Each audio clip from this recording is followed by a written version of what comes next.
everyone. Welcome to the Northland Artists Conversation. My name is Mark Kelly. It is lovely to see you guys again and to have you join us, whether you're watching or listening. Thank you very much.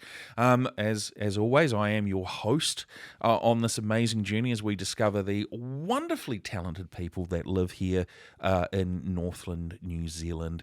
Such a beautiful place with so many creative people, and it's not just people that have lived here all their lives. It's people that have, come into the region or kind of, as with today's guest, kind of comes in and out of the region as well. So incredibly lucky. I'm going to flick to my camera now because I like to. Today's guest is Julian Noel. Now, this was a real fluke of a guest. We originally had someone else booked in. And we sent out the reminder email saying, hey, look, just a friendly reminder that you've got something coming up booked in. And they emailed back saying, hey, look, I can't make it. And it was like, shit, okay. So we were I was in a bit of a quandary as to what do we do to try and find a guest.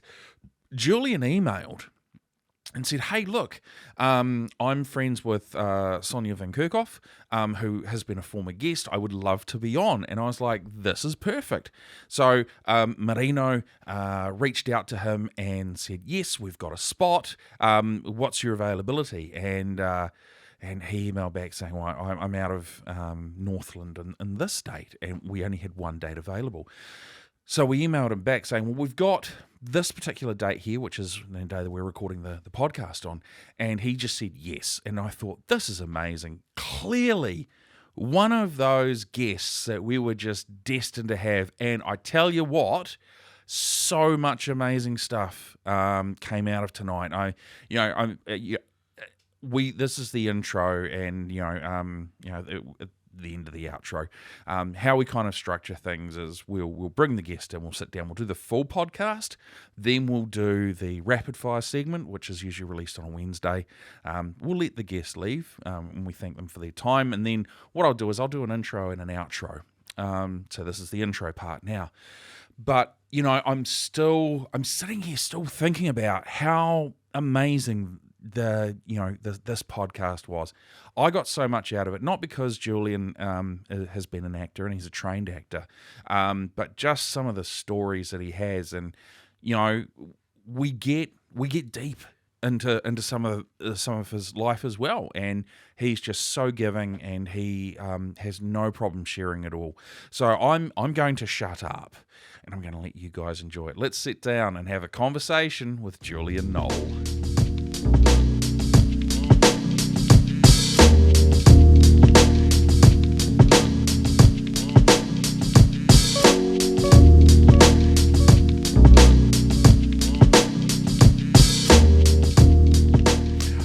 When I did my show the other day in Rawene, Sonia videoed it. So on the way here, I dropped in and she gave me all the files. Oh wow, how cool is that? Yeah, really cool. Yeah, she was such a great guest when we had her on. She did some performance art. With some dirt and some cards, and I didn't really know where it was going to go, so it was like, oh, this is amazing, and she had like her possum on a pool noodle, just so wicked. But anyway, Julian Noel, thank you so much for coming in and joining us on the Northland Artists Conversation. I really do appreciate it. Thank you for taking the time out of your schedule, the time for coming down to see us as well, and also for being so cool enough to move the appointment from the normal 6:30 to a little bit later to accommodate myself. It is very cool. It is very cool. So thank you very much for joining us. That's a pleasure. Again, obviously we had a bit of a chat inside before, and we always like to do that with all our guests, give the guests a bit of an opportunity to learn a bit about me, and we can sort of feel the energy and the vibe, what's going to happen. You're very much like me in a lot of ways, I think, as I said before. Acting, you do some MC work. I've never been able to write a book or anything like that, so very, very cool. But let's go. I want to go right back. Because I'm always really interested in where people got the idea or what the inception was to become a creative? You know, some people it happens later on in life. Some people, you know, will go, oh, I picked up crayons at 3 and I knew I wanted to be a comic book illustrator. What was it for you? I was probably about 5 or 6. Yeah. And it was my father was in the army, and and there was the Christmas party, and you know, there was Santa was there, and we were all giving out presents and all of that, and I got a cap gun, and I was like, I was so thrilled, man. It's the first time I'd ever had a cap gun. I could be an absolute cowboy, you know. And I remember someone saying to me, oh, what do you want to do when you grow up? Do you want to be a you know, they said cowboy and fireman. They were the two popular things back in the 60s. And I said, no, I want to be Elvis Presley. Oh. Yeah. Right. Yeah. And at the time I had no idea what the heck that even meant. Yeah. And then it wasn't until I was about 19 or 20. Oh. And by then I had lived like several lifetimes and was kind of lost, really. And this friend kind of took me under his wing, and he was kind of saying, look, you know, you're smart. What do you really want to do with your life? Yeah. And he had a channel for me that I should go to university and stuff and learn. And I had bombed out of school. I didn't spend much time at school. So the thought of going to university was like, that's a step too far. Well, it's a step going backwards, right? But then when I really thought about it, what I wanted to do was act. Okay. And so then I had to get the educational qualifications to be able to study acting at a tertiary level. This was in Australia, although I do come from New Zealand. I was born here but grew up in Australia. And so I was, at that stage, I was living in Perth. Okay. So I then enrolled in this, in doing an English degree majoring in theatre. Lasted 2 years, but I thought, this is just a totally shit course, and it was terrible. And then I auditioned for one of the best schools in Australia, the Victorian College of the Arts. And so I was accepted to that, and then that's when it really took off, because there was a really good grounding and fantastic training, and then the opportunity to work in theatre in Melbourne, and then TV, and then also some film. So it was a really great opportunity to be really well trained by certainly some of the best people in Australia. So I'm sort of, what I'm picking up is academia really wasn't for you.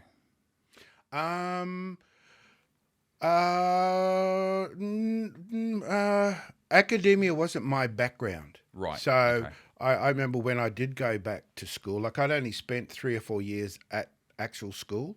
Or official kind of schooling. Okay. And I remember we had to do a writing assignment. I remember sitting and staring at this piece of paper for like 4 hours. And within those 3 hours, I think 4 hours, I'd written a paragraph. Because I could write a sentence, but I didn't know how to write a paragraph. It was it was just, I didn't have the brain cells for it. But, you know, after a couple of years of doing an English degree, it was nothing to kind of like knock out a 1,500 or 2,000 word kind of essay or, you know, about whatever. Yeah. When you were studying and doing your English degree, were you the last minute guy, or were you the I'm going to do it in small chunks the whole way through? I was more the one who really agonized over writing, you know, and I really did fall in love with words and writing, and then even more so as an actor, to really be able to play with words, to dive into the meaning of words, to dive into syntax and the organization of words, and how words, you know, how different characters use a different kind of rhythm and words and pausing and relationship to language. Yeah. So I really fell in love with the whole process of acting. I found it incredibly profound And that's why I wanted to go to the VCA. Okay. Because the other school that was the top school in Australia at the time was NIDA. Yeah. And but my view was NIDA was very much a cookie cutter kind of approach to acting. Oh, okay. Yeah. Whereas the VCA was all about claiming and finding your own creative impulse. Right. And it was a much more of a spiritual approach rather than an industry approach. Oh, it's So like you- very holistic, very centered around the person. Yeah, so Right. you had to find it in yourself first. It wasn't Yep. teaching you how to bullshit and pretend. Yeah. You had to find the truth of it. So, and I really value and continue to value that approach to acting. Yeah. With acting, we've had we've had a couple of other actors on, and as You mean I'm not the first? I'm not the you're- only? You're the. Well, it's interesting. So the first actor we had on is a gentleman by the name of Alan Palmer, and he was from Whangarei. He spent time over in London, worked on Broadway, the West End, and then kind of came back to New Zealand. But he's best friends with Alfred Molina, the actor who was in the Raiders of the Lost Ark. He was Doc Ock in Spider-Man 2. Very international actor. So it's cool to sort of have another thespian on. I want to go back a little bit and sort of look at the gap between 5 and 19. You said you'd lived a lot of lives there. Were you doing anything creative in there, or were you just, at school, were you like the trouble kid, the didn't fit in kid? What would you describe yourself as? I think that the period probably from, say, 5 to 16 was probably the really formative time. Right. And I mainly grew up in the welfare, so foster families, Right, okay. institutions, very little time with parents and family. Yep. And during that time, we left New Zealand. So my family's originally from around Dargaville. So Oh, wow. yeah, so Very cool. Yeah, so my mother's father was a Nathan, so from the Kaihu Yes. Valley. Yeah. And her mother was a Beasley from Kaikui. Yeah. So basically, she kind of spirited us out of the country. We when I was really young, lived in Malaysia for a couple of years. Oh, wow. From I think it was about 9 till Yeah. 11. Yeah. And then we went to Australia. Mm-hmm. And then it was then back into the welfare. Right. And so I didn't really grow up with my mother, Okay. or family, or culture, and because of all the moving around we did, I didn't spend a lot of time at school, and I didn't like school. When I did go to school, I was the one who was wagging. That's the Australian term, I think. Bunking? Bunking. Yeah. Bunking? Yeah. So Yes. I bunked a lot. Yeah. And, Yeah. and it was really funny because in Australia, when you got to 16, Yeah. you could leave school. Yeah, So yeah. on my 16th birthday, there was a message came over the school tannoy with Julian Noel. Please report to the headmaster's office. Oh, yes. Now that was a really common thing that would come over. Oh, right. So I had a it's like- season ticket for Yeah, the yeah. for So the it's like, headmasters. this week's special at the cafeteria. We've got pies, and can Julian Noel please come to the office? Yeah. Right. and I came in and I sat down, and he just looked across the desk at me and he said, so you just turned 16 today? I says, yes. He said, happy birthday. And he said, you can officially leave school today if you like. Right. And I said, what, now? He said, you can leave right now. I said, really? He said, yeah, you don't have to wag anymore. You don't. So I did. I just walked out.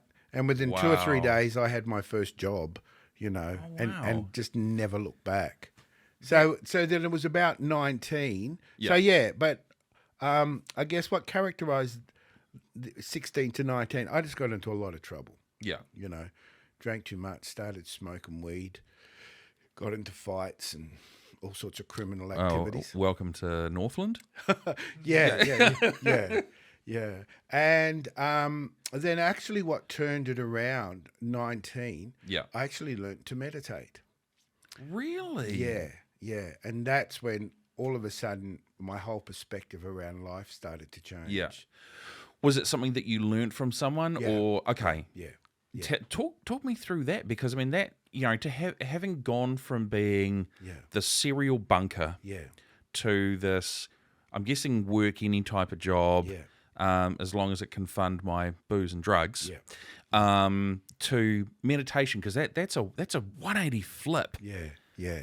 Well, I started having panic attacks. And it was obviously, stuff that from my childhood that I'd repressed. Yeah. And it was actually smoking dope that kind of triggered it. And so I started having panic attacks, and then I ended up seeing, going back to some of the institutions I've been and saying, hey, I'm having trouble with mental health. Yeah. They put me in touch with a psychologist. He learned to meditate.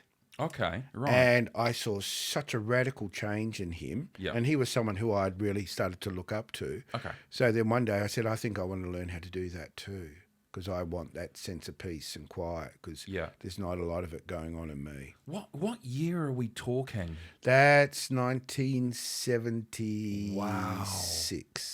1975. 75. That to me, that's crazy, because we're only really now sort of starting to talk about mental health as a more common conversation. So the fact that you're able to acknowledge that and identify that,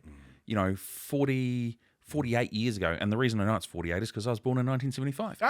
Maths. There you go. Thanks for making me feel really old. That's okay. Honestly, I wouldn't have picked 75 at all. I would have thought you'd been in your mid 50s at the most. No, mid 60s. Oh wow. Yeah.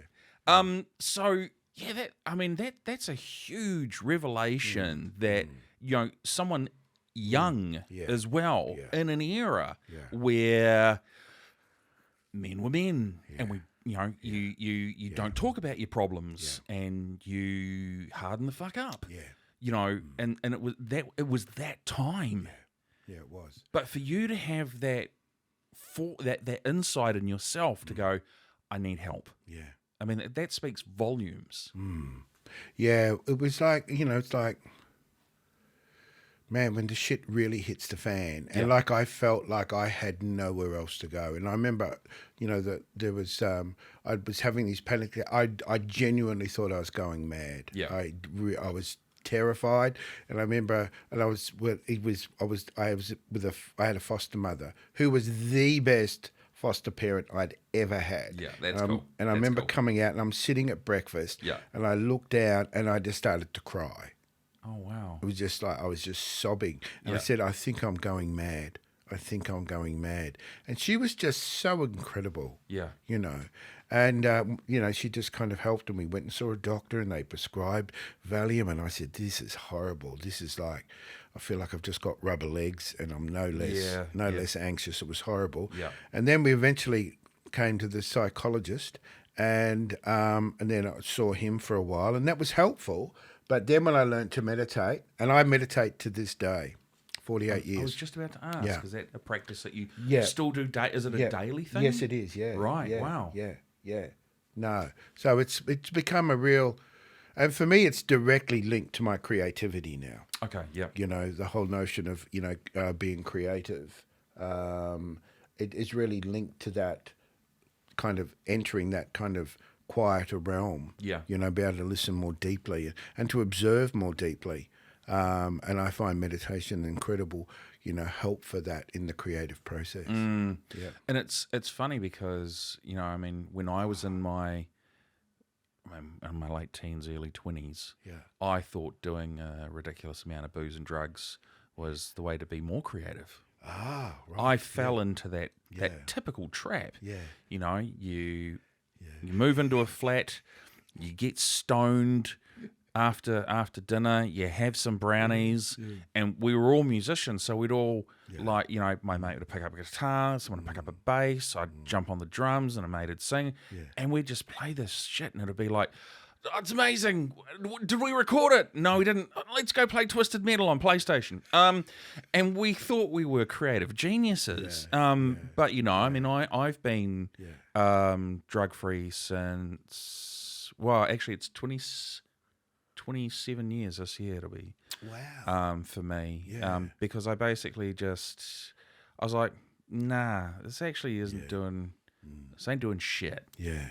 Yeah, I stopped really having any really involvement with drugs around then. So from about, my late teens. Yeah. It's like, and then I found that meditation was just so incredibly nourishing, and then, and then I kind of, and then really, like I enjoy a drink, but I might have one or two. Yeah. Whereas when I was younger, it was great. You just go and get shit-faced, Yeah, it's 1 or 2 dozen. Yeah, exactly. Yeah. And that was when it was like, oh, yeah, you're a bloke if you can drink 10 schooners. Yeah. Jesus. It's like, whoa. So that was the aim. And then once you'd mastered that and then the art of chundering in the gutter, you were a real man. And then being able to carry on drinking afterwards. Oh, yeah. You drink your 10 handles, have a chunder, wipe it off, and then get back into it. Oh. Yeah. I dread to think about those days nowadays. I look back at them and I go, you're an idiot. Yeah.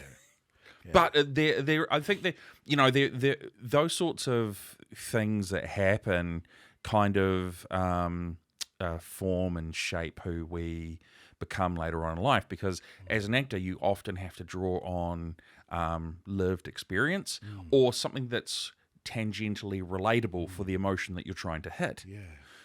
And as someone who, like yourself, went through, let's say, a challenging childhood, you would have a lot of depth to be able to draw upon.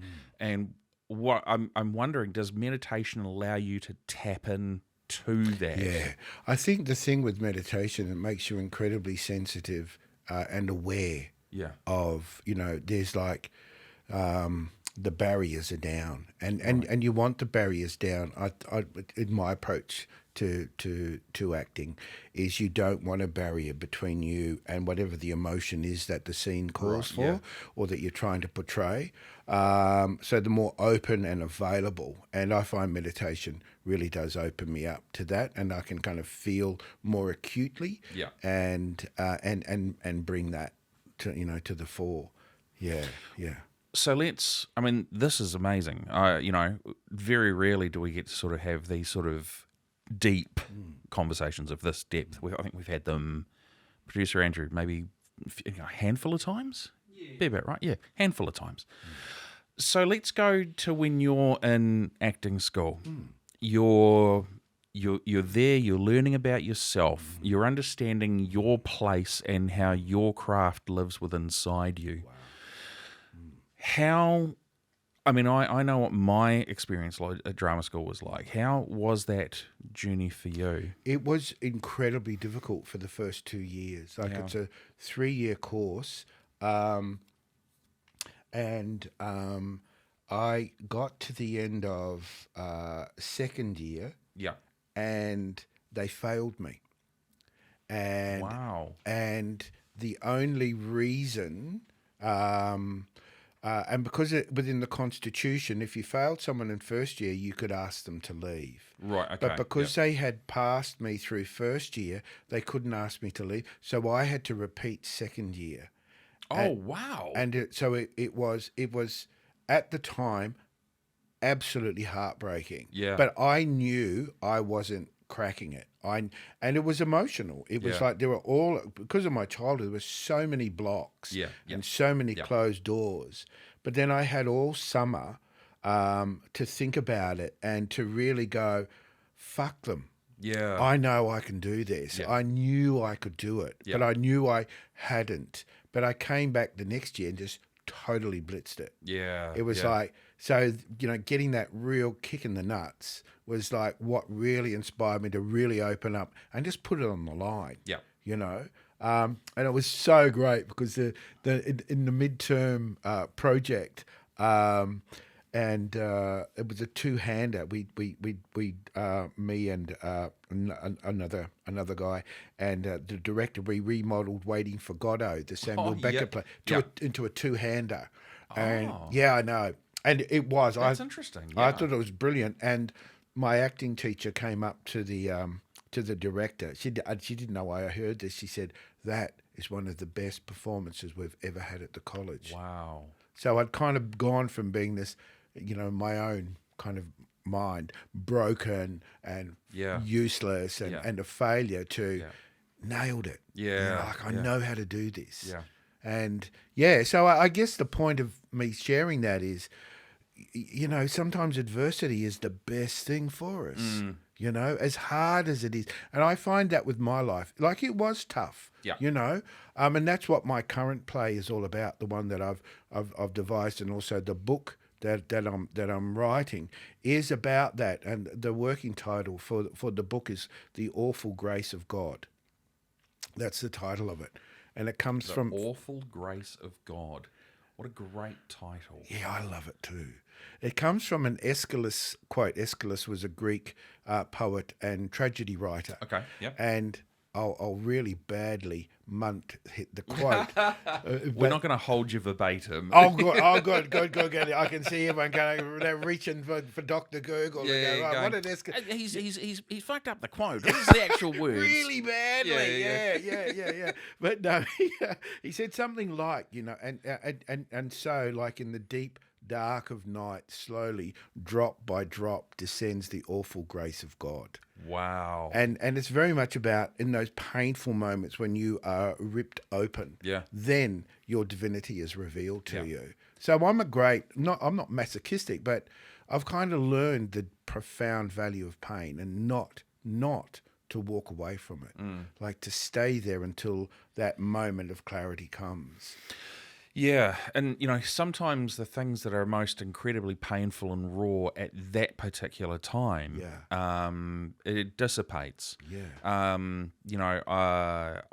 was having a chat with my boss a few weeks ago. A few personal things going on, and he said that he'd recently watched an interview with Tom Hanks. We all know the name Tom Hanks, Philadelphia, big. Great films. And Tom was asked, what is the one quote that he was taught that has kind of stuck with him all the way through life? And Tom said, "This too shall pass." And Pete, was like, well, that seems kind of obvious. And it's like, well, no, I'll explain it. And he did, because Tom has experienced his own depression and anxiety as well. And it's funny because we look at these people that are multi-millionaires and you go, I mean, you've got everything. How the hell can you have depression and anxiety? Well, you're a human, so of course you can, right? But he said, when you're at the top and you're at the very top of your game, this too shall pass. Whoa. But when you're at the bottom and you're at the lowest of the low, this too shall pass. Because life is designed to balance and course correct itself. And you can be at the top and then come crashing down, but you will always spend the majority of your time in the middle. I love that because my, I guess the quote that's really stayed with me over the years is Marlon Brando, who said that acting was all about the ability to see. And he said, you have to know how much spit a man carries in his mouth from the way he walks. What the hell? I love that. Now, I mean, Brando was a genius and an absolute legend. Yeah. Anyone that can put dental swabs in their own mouth and create an Academy Award-winning character, that's godlike. That's God-tier level acting. Yeah. Wow. Yeah. The amount of spit someone has in their mouth by the way they walk. Yeah. I love that. I really, really love that. And I guess that's something I've really focused on, the ability to really see what's really happening. What's really happening, like 4 layers down with somebody. Like they might be saying, oh, isn't it a nice day? But what you're hearing is, I'm brokenhearted. I've just broken up with my partner. Yeah. And although there's this mask that's being put on, what's 3 or 4 layers beneath that? Because that to me is where life's really interesting, and characters are really interesting. And that's where the truth is, right? Yeah. Because we can say these pleasantries, but they are often. Our words are often betrayed by what our body says. Oh, Oh, yeah, that's nice. That's nice. Yeah. That's nice, yeah. And as an actor, you have to have a full understanding of your body as well. Yeah. Yeah, it was really interesting, because working on my show at the moment, and I've got an acting coach, and we just connect via Zoom. And I sent him a video of one of my performances, and he said, "Oh, look, yeah." He said, look, I really like what you're doing, but what are you doing with your right arm? Because your left arm's really expressive, but you're holding something back." I said, "Yeah, I've damaged my rotator cuff on my arm, so it's just that I can't move it." So it just kind of showed me like the importance of, like it's for me, acting it's a total thing. Yeah. It's emotional, it's mental, it's physical, and you've got to embody and you've got to lend your body, and you've got to be in good shape, Yeah. I've let that slip a bit.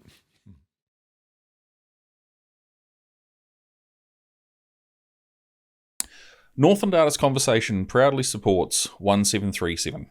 1737 are a free service that you can contact either via phone or text message. They're available 24 hours a day, 7 days a week. On their website, 1737.org.nz, they say, are you feeling stressed or just need to talk to someone? Are you feeling down or a bit overwhelmed? Do you know someone who is feeling out of sorts? Whatever it is, they're there for you. Free call or free text anytime, 24 hours a day, and you'll get to talk with a trained counsellor or talk with a peer support worker. Their service is completely free. They offer brief one-on-one counselling support sessions for those people that need it a little bit more than normal. Please do not be afraid to reach out if you need support or if you know someone else that needs support as well. 1737 are a fantastic service, and we here at the Northland Artists Conversation are very, very proud to support what they do. 1737, free text or free call.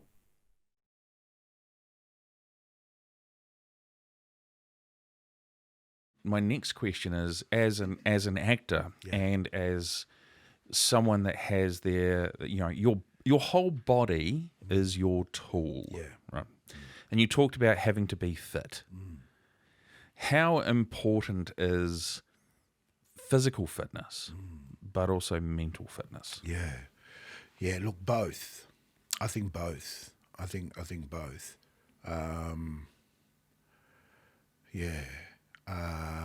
Mental fitness is a whole thing, man. I mean, that's just because mental and emotional and physical are just so tightly interwoven. Yeah. And I think more so than fitness, I guess, flexibility in the body, and because the voice is so related to the body as well, and that if you're tight or tense in a part of your body, then you're constricted there. Your voice is constricted, and then you don't have a full emotional range. No. So those sort of things are really important. So movement. So one of the things I like to do when I'm working is dance. So my warm up will always start with put on some really cool music, and then just let my body kind of lead the way. And then the same with characters. How does this character want to move? So it's wordless. So the first part is, shoulders forward, back, down, they're fidgety, they're this, they're that. And so, having a really good relationship with the body is really important. Yeah, definitely. I remember John Travolta once saying that he always starts with his character by the walk. The walk for him, once he finds that character's walk, the rest of the character kind of comes for him quite quickly. So that certainly makes a lot of sense. Yeah, I always go for the emotional landscape. Right. What's their internal landscape? What are they really wanting? Yeah. And what's in their way? And then how do they get what they want? Yeah. What are their choices? It's that classic actor's line. What's my motivation here? Oh no. No, I hate that question. hate that I love, question. Yeah. I love that. At drama school, I had some young actors. Yeah. Because I was the oldest in my class. I was 24. Yeah. God. Yeah. But I had some of these young actors thinking that's what you were meant to say to be actory. It's like, Yeah. what's my motivation here? Yeah. Well, you're opening the fucking door. Yeah. That's your motivation. Yeah. Right? You're wanting to let this person in so they can say their dialogue. Open the door. Yeah, yeah. And one of the things I really love about acting is the background work. That, like character walks on stage. Where have they just come from? What's happened before they've walked in the door? Where have they just been? Yeah. So you're not just walking in and going, oh, bang, and then building up that kind of backlog of understanding, like what century are they in? What year are they in? What's happened? What job do they do? What was it like doing that job? At that time, partner relationships, family, that sort of stuff. Yeah. So when I'm going to get back you on track with your story because I'm going to thoroughly enjoy this far too much. Right. Fresh out of college, where do you start going from that point onwards? Do you get yourself an agent? Do you start booking gigs? Oh, that's great. That's great. Yeah. So the standard thing is like the last day of college is Agents Day. So so all the agents and film people and producers and stuff, they're all flying from all around Australia and they're in the theatre. And then the whole final year, we all trot out and do monologues and scenes, etc. Right. And then if you have to do well on the day, an agent will pick you. I didn't do so well on the day. Okay. And so then you have to do the rounds. Right. And it was really interesting because I'm Māori, and in Australia, it's like no one would ever pick me for Māori. They thought I was Greek or they thought I was Italian or South American. Okay, yeah. And so I remember going around and seeing this agent. And the agents, of course, typically they have their desk, and behind their desk they have all of the headshots of all of their actors. Yeah. And this guy looks at me and goes, "Oh, yeah." And he looks up at his photo and says, "No, I've got all my continental, Continental? Yeah, I've got all my continental actors." It's like, no, can't really help you. It's like, wow. It's like the young kids would say, "Tell me you're racist without telling me you're racist." Yeah. Wow. Yeah.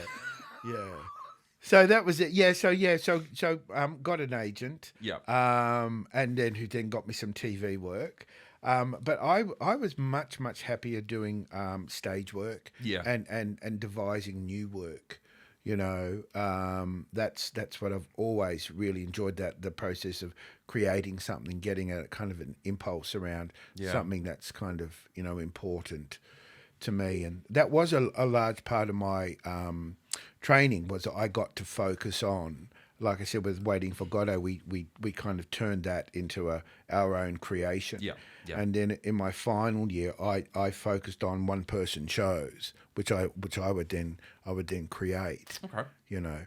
And like sort of, I guess, and then I kind of had a hiatus of like quite a few decades where I then I got tired of starving as a young actor. Yeah. So then I went and started a business, which is a whole other story.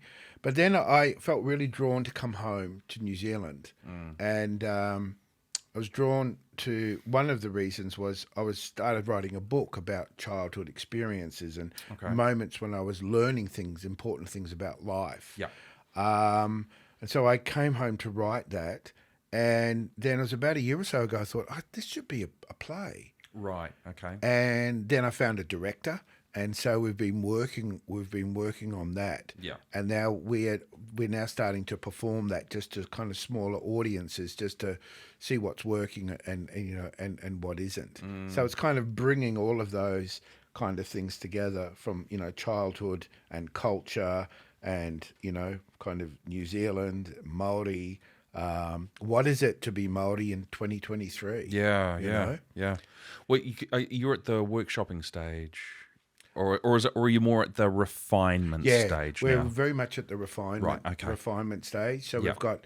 we've got a script, we've got an arc, but it's just now polishing. Yeah, polishing. We've got a really really interesting kind of theatrical style, and now we're now at the stage of refining it and just running it in front of audience, because I want to get used to being in front of an audience again as a performer. Yeah, well, 3 decades is a long time to step away.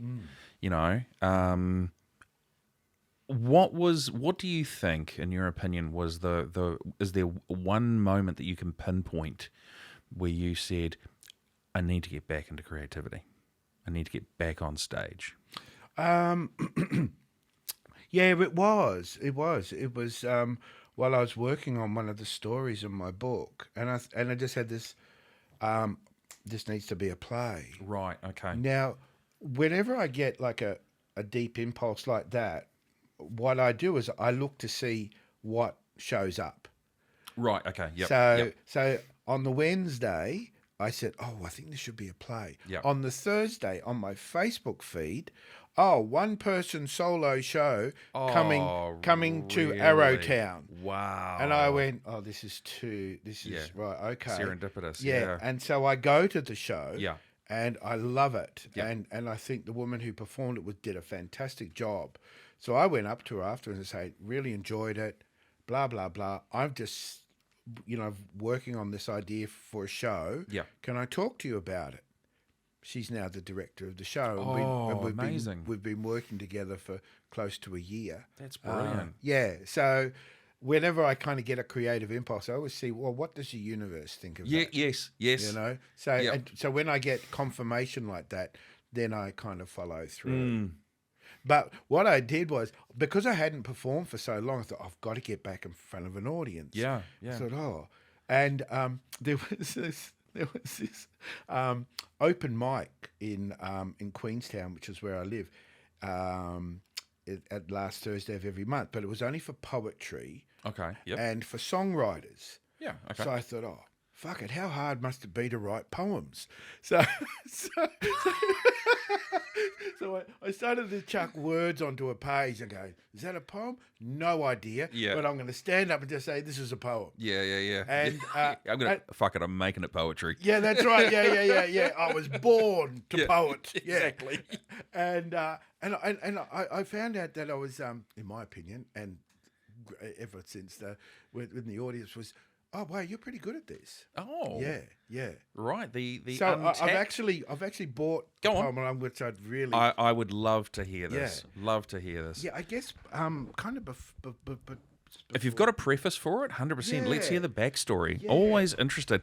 So, every now and then we do get guests that come on, and we've had, we've had poets read before. So, for the viewers and listeners, this is actually always incredibly exciting because, we have no idea where these podcasts are going to go. We have no clue where they're going to end up. So, the fact that we're about to get a live poem off a laptop for those of you that are listening, what's the poem called? It's called The Beast. It's called The Beast. Yeah. Well, ladies and gentlemen, I present to you The Beast by Julian Noel.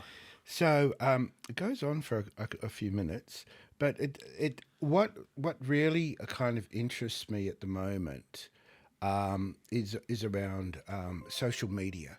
Yeah. And it's the dark side of, I think there's something happening in the world that isn't being named, and it's incredibly powerful. And I don't think many of us are talking about the influence of media, social media, news, etc. Yeah. And what I think's happened in the last few years is there's an incredible amount of fear driving our engagement with the world and with one another. Yep. And increasingly, I find people are fearful.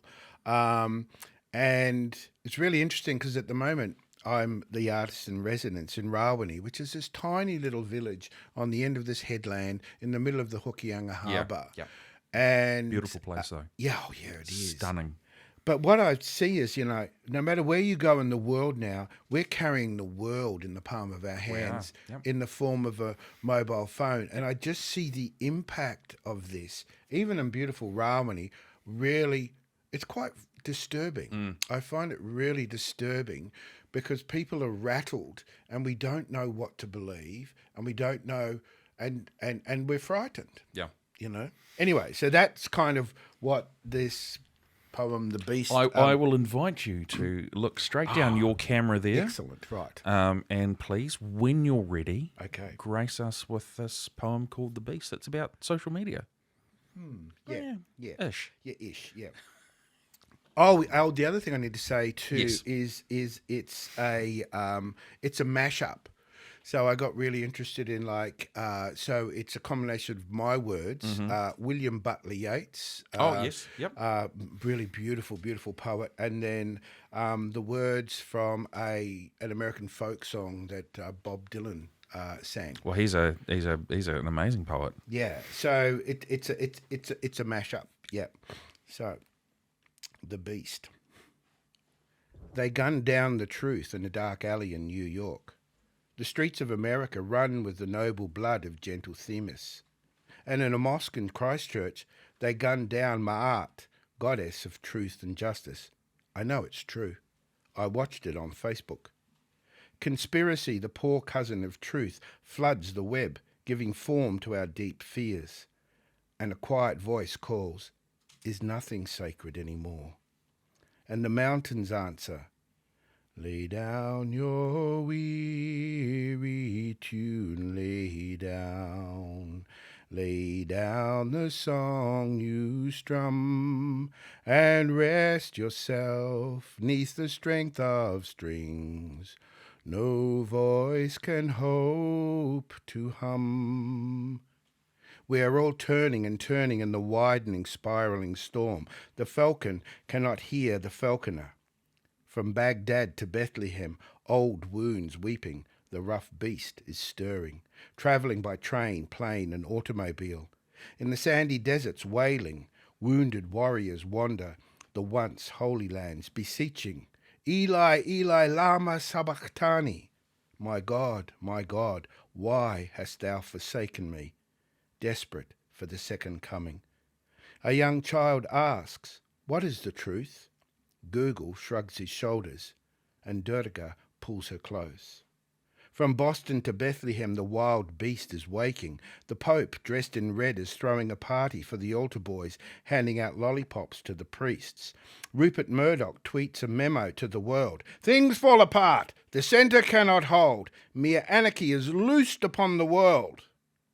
And the Hokkien harbour responds, lay down your weary tune, lay down the song you strum, and rest yourself 'neath the strength of strings no voice can hope to hum. But no one's paying attention. Everyone's hoping to be liked on Facebook. From Boston to Bethlehem, travelling by train, plane and automobile, the rough beast is slouching. Newsreaders with a smattering of mattering and twisted smiles, telling tall tales of gunshots, ram raids and black lives battering. We romance darkly that the blood-dimmed tide is loosed, and everywhere the ceremony of innocence is drowned.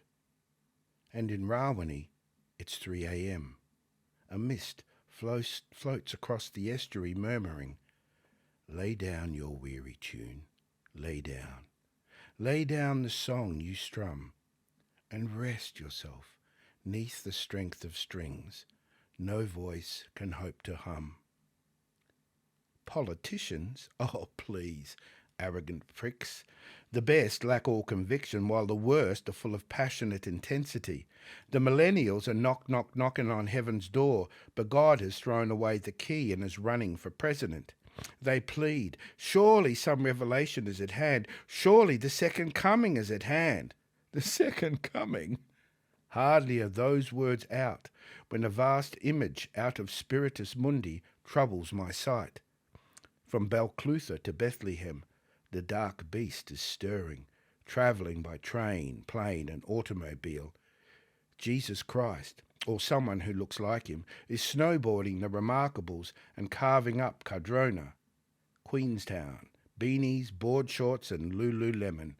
Friday night, mocktails and cocktails. Everyone is on their mobiles looking at Mary Magdalene's OnlyFans page, her online dating profile crushing dreams. The cooling summer breeze whispers, the tourists are back. And Louis Vuitton has a hard-on. Tag Heuer counts down the seconds, and Japanese tourists paddle towards the blue canoe.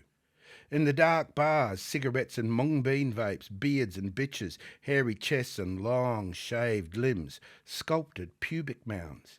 Everything is on show, or hoping to be. The crowd is restless. I don't know what the question is, but the answer is sex. Looking out from under red lipstick, Mary is sitting in the rooftop bar, her Lululemon camel toe, screaming, "Fuck me! Please, fuck me! I want to belong!" John stands in the corner, hard and lonely, stroking himself, too shy to approach. The mushroom seller smiles, telling him he has something better than heaven. Somewhere in the sands of the desert, a shape with lion body and the head of a man, a gaze blank and pitiless as the sun, is moving its slow thighs, while all about it reel shadows of the indignant desert birds. The wounded warriors wail, "Eli, Eli, lama sabachthani." And the mountains of the south, the sweet voice of Durga calls, "Struck by the sounds before the sun, I knew the night had gone. The morning breeze like a bugle blew against the drum of dawn. Lay down your weary tune, lay down. Lay down the song you strum, and rest yourself 'neath the strength of strings no voice can hope to hum." The darkness drops again, but now I know that 20 centuries of stony sleep were vexed to nightmare by a rocking cradle. And what rough beast, its hour come round at last, slouches toward Bethlehem to be born? The beast is limping through the bars of Beijing, Boracay and Bulawayo, looking for Bethlehem, pacing the bombed streets of Beirut, mingling in the malls of Bombay, crying, "Where is my Bethlehem?" The beast belches in Belclutha, Balfour, Bell Block and Blenheim. The ghost of gentle Themis calls, and the beast turns his head, falling to his knees. From the mountains, her sweet voice, I stood unwound beneath the skies, and clouds unbound by laws. The crying rain like a trumpet sang, and asked for no applause. Lay down your weary tune, lay down. Lay down the song you strum, and rest yourself 'neath the strength of strings no voice can hope to hum. Is nothing sacred anymore? They gunned down the truth on the streets of America and in a mosque in New Zealand. I saw it on Facebook. Thank you. First off, I'd like to thank you for taking the time to read such a immensely powerful piece of work. I don't really want to call it a poem because yes it is, but there's more to it than that. There's more levels than that. It's not just these are great words that are strung together. These are they're meaningful words, but there is actually substance and body and relevancy behind what you've said. So I don't know if poem's quite the right word. Yeah, it's impactful dialogue. Yeah, I have no idea what a poem is. Yeah, I just put words down and go, yeah, that's a poem. Yeah, why not? Yeah. It'll do. Yep, Yeah. I subscribe to that thought as well. Yeah. You know, producer Andrew is a lyricist. He writes hip hop lyrics. Yep. He has a little collective in Whangarei called OBC. I used to sing in a metal band, so I wrote all the lyrics. Now I never subscribed to the every line's got a rhyme or there must be a rhyming scheme in there. I would just say sentences and hope for the best.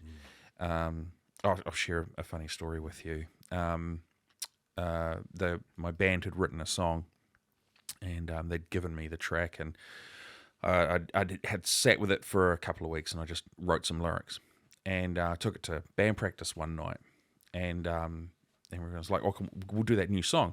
I was like, "Yeah, cool, awesome. What's the song? What's the song called?" And I was like, "Well, it's called Lamb to the Slaughter," which is a very, very good, excellent, great, phenomenal, fantastic Roald Dahl short story in the book Tales of the Unexpected. It's called Lamb to the Slaughter. And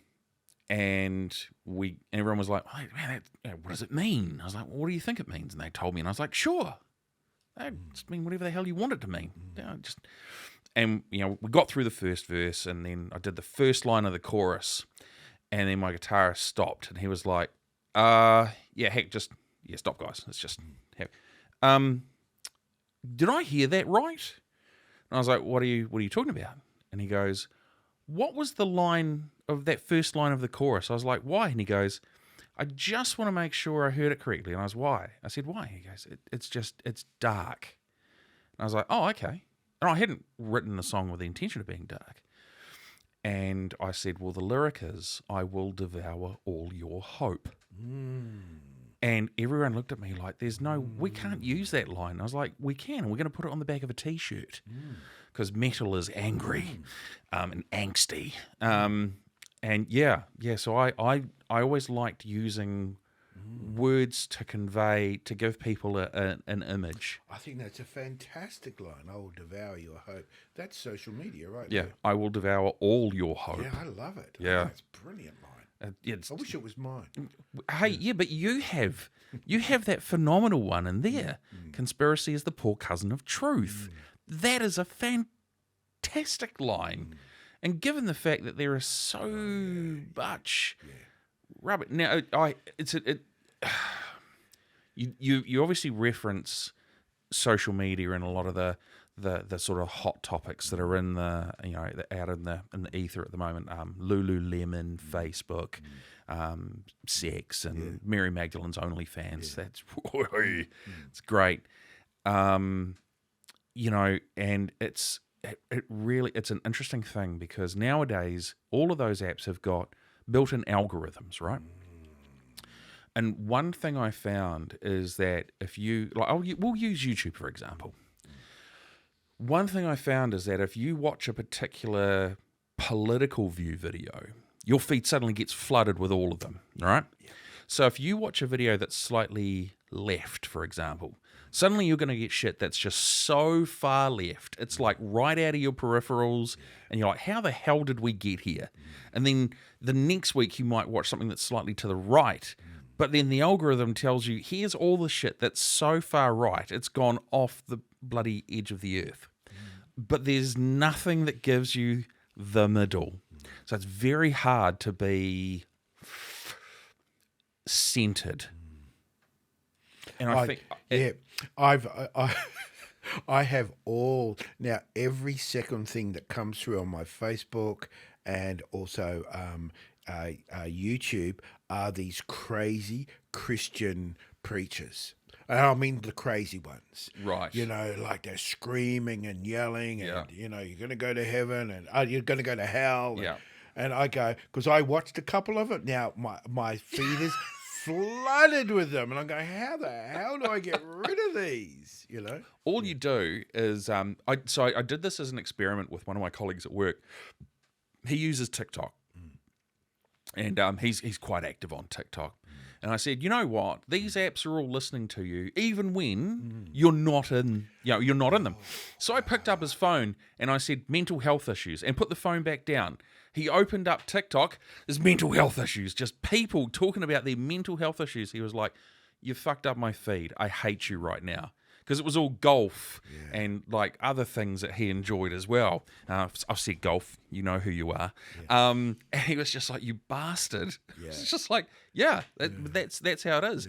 You know, you've watched 2, maybe 3 videos, you know, and probably not in the way of, I'm watching them because I believe. No, you're watching them because these guys are just absolute idiots. Oh, they're unbelievable. Yeah, but now it's like, well, shit, we've got to throw you all the crazy pastors. Yeah. All the ones that are like, "Oh, Lord, praise Jesus, hallelujah. I'm the healing hands of God." You know, the so far fundamental out there that's just batshit crazy. Yeah. So that is a great piece of structured dialogue.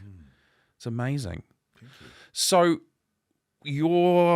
by the time this podcast comes out, you will have left the Northland region. You will be, because this will come out in September. You'll be where? I will mid-September. Mid-September. I will be either in Australia, or in Auckland. Yeah. Wow. But you'll be coming back, right? Oh yeah, I come up a lot. Right. Okay. Cool. Yeah. I think we had we had a guest on not long ago who wrote a play called The Illiterate Book Club, and that was recently held at the Octagon Theatre, and it was a world first. He had lived in Australia. He'd worked on TV as a scriptwriter, a comedy sketch writer. And then he'd moved over here. Wise man, very, very wise beyond his years. He chose Northland too. Great guy. Jeff Bartlett. Is this something that you like? Once the kind of final polishing and cutting and shining, once that diamond is finally there, what are you planning on doing with this play? Well, we're looking at touring it nationally first of all. Yeah. But the bigger vision really is to take it international. Yeah. So and because it deals with a lot of kind of Indigenous issues, and they're really hardcore issues around domestic violence, sexual violence, dynamics within families. But although it on the surface of it, it's a Maori story. Yeah. I'm really interested in really making it universal.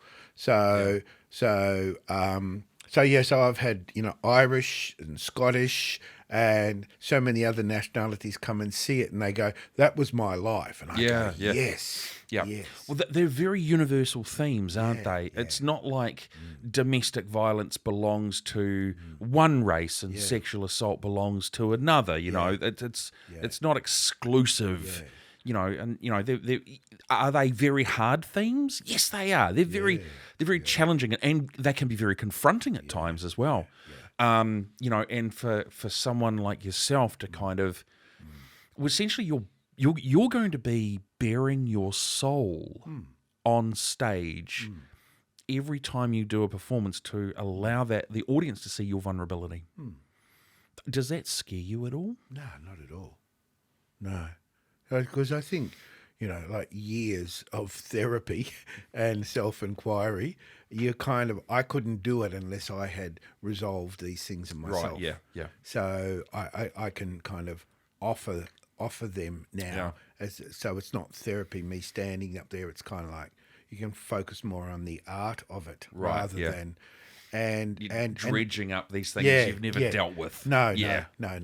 So but I think they're really important. And the book, the play is called Bones, and it's about the stories that we have in our bones. Right, yeah. And then the book is called, The Awful Grace of God. Yep. So the stories are about those times when, you're beaten as a child and you're put in a home, and then another home, and then a foster family, and then another home, and you're separated from your parents and you're lost. You don't know what's going on. But I came out okay at the end of it, So I like to think that it's a story of hope, that it doesn't matter how bad it's been, life is designed to work. That's always something I felt, even as a young kid, sort of in yet another foster family. I would just go out and lie down in the sun, and I'd go, life's cool,